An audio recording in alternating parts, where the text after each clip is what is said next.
Hey folks, we took the CJ5 up to a couple of Jeep Jamborees up in Arkansas and Alabama, and it really did well, except I found two weaknesses. One was that the drum brakes that it has don't really work at all once they get wet, especially wet and muddy. And in the Jamborees, you're in a line of Jeeps, and often you have to stop on the side of a hill going up or going down, and I just couldn't stop. So that problem needs to be corrected. I've ordered and received two kits. One is to change the drum brakes to disc in the front, and the other is to change the drum discs to disc in the back. From the same company, SSBC, through four-wheel drive. Over the next couple of days, I'm going to be trying to do that. Let me show you the kits. Here are the two kits with the rear disc brake kit on this side and the front disc brake kit over here on your left. So as you can see, the discs are different sizes to give more stopping power to the front brakes, which is normal and needed, and less stopping power to the back brakes so you don't lock up the rear wheels. The kits include calipers, discs. The front kit includes a new master cylinder, brake lines, bolts, and the carriers for the pistons. And the back kit contains the discs, the calipers. In the front kit, the disc pads are installed. In the back kit, they're not. And the brackets. Now you can see, one of the things that surprised me was the back kit doesn't have the same kind of carrier as the front, and I'm not sure why. I'm not totally happy with that because it looks like you have to build up the back carrier by bolting these pieces here together, which makes it less strong. But again, there's less braking power in the back. So we'll see how that works out. Both kits come with instructions. The instructions seem pretty good, but there's not that many pictures. So I like to work with pictures. So I'm going to be showing you bits and pieces of my conversion effort. I'm going to start with the back brakes, since the front brakes came with two different kinds of discs. And while they have the same part number and the same thickness and diameter, you can see that the vents between the plates are different. There's a different number of them in spacing. And the thickness of each of the plates is different. So I'm concerned that under braking, that they're going to perform differently. So I'm going to call them up tomorrow and try to get one or the other replaced. These are the axles that came out of the rear of the Jeep. And this part here is too wide to fit inside of the disc. So here's a disc rotor, and it fits on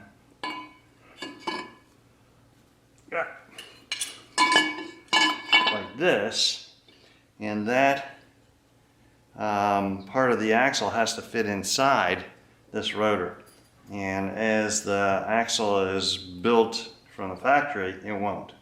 So you got to find a place that has a big enough lathe to chuck this axle in place and turn this down. And this is, they said, was palladium steel, really hard, so it was a challenge for them. Why don't I show you the stocking order right now. So when this kit comes, it comes with this plate. It comes with a seal that goes against the axle shaft, and the seal is in fact the wrong size. So fortunately, the place that I took these, and at the end I'll name them for you, place I took these recognized that you couldn't possibly press the seal that came with the kit into this plate, and they had the right seal that would go in. Next, the stocking order.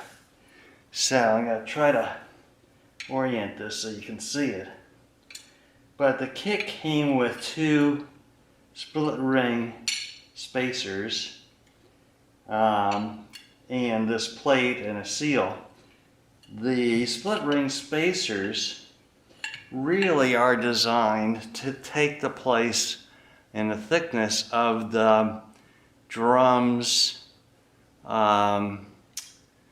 backing plate. So the drum backing plate would normally go between this piece here and the bearing to load it. So this piece here and that backing plate for the drum loads the seal.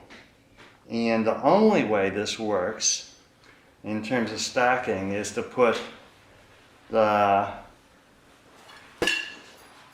carrier, which is going to end up being the carrier, they don't call it that, the bracket all the way out on the outside with its seal, so it's not using the seal to load the bearing. This plate that was on the Jeep before, the 2 split rings, which are taking the place of the backing plate for the drum brakes, and then the bearing, and then its locking retainer piece. Now, the bearing and this piece here don't come with the kit, so you have to buy these separately, hopefully at the place that's going to put this all together. The kit supplies these new lug nuts or lug bolts. They have to be pressed in also. So that one Complete Auto Parts in St. Pete did all this work putting it back together for me, and a place called Doug's Schoolie Machine Shop did the machine work on the reducing the size of this, taking all the other parts out, pressing out the old lug nuts and machining this. And they did an excellent job. So far, this looks like it's going to work very well.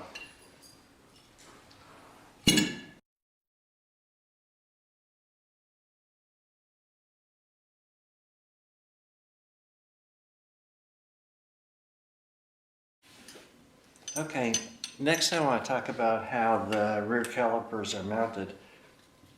As you can see, it has several pieces that bolt together to carry the caliper over the rotor. If you look over here, you can see the front brake system has really nice heavy plates, one-piece design that carry the calipers for the front. On the back we get this kind of jury rig kind of system, it looks like, where these bolts here, these 2 bolts here and here, bolt onto the axle plate, carrier plate here and here. So we have a system where we have 1, 2, 3 pieces bolted to a 4th piece with these spacers involved too to align the rotor with the caliper correctly, instead of a single plate. So this worries me a little bit. The rear brake is nowhere near as powerful as the front, so there's not as much load on it. It's only a 10-inch disc as opposed to a 12-inch disc, and it's only a single piston caliper. So perhaps this is going to work just fine. I don't know, but it seems to me they could have done a little better job of creating a single plate to work in the back, just like they did in the front. The good news for the caliper in the back, and something I didn't have any information on, from the literature is that it does in fact hook up to the emergency brake or parking brake. So the cable for the parking brake goes through here, and attaches here, and voila, you have a parking brake. So when you take your system apart, don't pull the parking brake wires all the way out, just leave them hanging.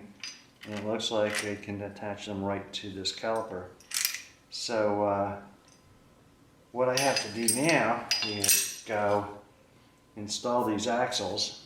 One thing to note there also is mark the left and the right axles somehow. So I marked them with a yellow crayon on the right axle and nothing on the left, so that I would put the same shaft back in, same axle back in the same side, and then bolt it up. So that's what I'm up to at the moment. More later. Thanks. Okay, just put the passenger side plate on, and as you notice that the tabs on the plate are pointed forward about the same angle as the shock absorber. Now what's interesting here is the instructions don't tell you that you have to reverse the plates from one side to the other in order to achieve this angle. If you put them on exactly the same with the numbers, the part numbers facing out on both of them, then this plate over here will not go in this way. So disappointing that the instructions are not clear about this. In fact, they talk about this angle in the step after they tell you to put the bearing on, which means I did it wrong, and I had to have the bearing taken out, a new bearing put on, a new seal put on, because it was in backwards, because the instructions don't tell you that you got to flip these plates around. So here we go, and we're gonna bolt up the rest now. Okay, so I have the backing plate on. I just put the tabs on. The tabs, the sequence for the bolting is the bolt goes through the backing plate, the spacer, the tab, and then the nut. And I use 242 Loctite medium strength on all the threads here. The short one with the short tab goes in the top. The one with the long boomerang shape goes in the bottom. And now she's pretty much ready for the caliper to go on. When you put the caliper on, note that the spacer goes in the same plane as the other spacers, exactly the same plane. This is to position the caliper properly so that it aligns with the rotor when you put that on. So you just hang it here. Now note that I don't have the rotor in yet, and actually I need to do that next, but I wanted to show you that first. Okay, so what I'm doing now is putting the rotor on, and you have to do this before you put the calipers on. And in my application, I have a spacer that I put on to keep the front tires and the back tires in the same track as we go down the road. So this allows me to torque this rotor on completely, and then I can put the caliper on with assurance that it's in exactly the right position. Now it's time to put the caliper on. And we get that hose out of the way. And bring this down. Okay, I don't know whether I can get this in focus or not, but this caliper, the caliper is aligned by this tab here, or bump here, should be about in the center of the rotor. That way each of the pads will get equal wear before they get down to the nubs. And we're ready to connect the hydraulic lines, the brake lines. Bleed it, and I think we might have a set of disc brakes ready to go. Isn't that cool? My Jeep's a 1973 CJ5 with a 44 Dana rear end. I'm not really sure how original the axle was. It's different from the picture in the drawings that came with the kit. So my installation probably is a little different from what you might experience. Overall, the disc rotor and the calipers bolted up nicely, good and tight. I was worried initially about the use of several pieces being bolted together to hold the calipers, but it turned out that that was a fairly solid piece of work when it was all done. I had a couple of disappointments with the instructions that led me to install one of the caliper carrying plates backwards on one side. The instructions say what the orientation of that plate should be when it's on the Jeep, but never tells you that you have to flip one of those plates over in order to achieve that upward orientation along the same direction as the shock absorbers. So I had to do that twice. The instructions that came with it were vague about the order of installation of the bearing, the spacers, the backing plate, the carrier. So I called them up. They gave me a walkthrough of what that stacking order should be. And in my case, on my Jeep, it didn't work. I did not want to load the bearing on the seal that was to be pressed into the carrier plate. So I put the spacers between the bearing and the original plate that applied the pressure to load the bearing. And it seemed to work fine. And then I put the carrier plate in back of that, bolted it all together. There's no wiggle, there's no wobble. It seems to be within tolerances, and it's solid. It's not loading that bearing on the seal. It's loading the bearing on the spacers and the backing plate, the original backing plate. So that worked out fine. It's just that I was disappointed that they really didn't know how to achieve that level of build in the instructions or in the tech center. So that was disappointing. The seals that came with it that were supposed to go into the carrier plate didn't fit, so I had to have other seals installed. So there was some things that just didn't tell me that the whole thing was a high quality operation.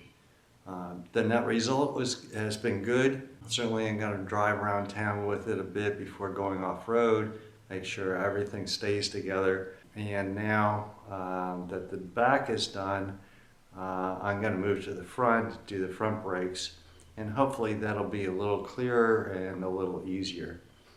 Thanks for watching, and stay tuned for part 2. Bye.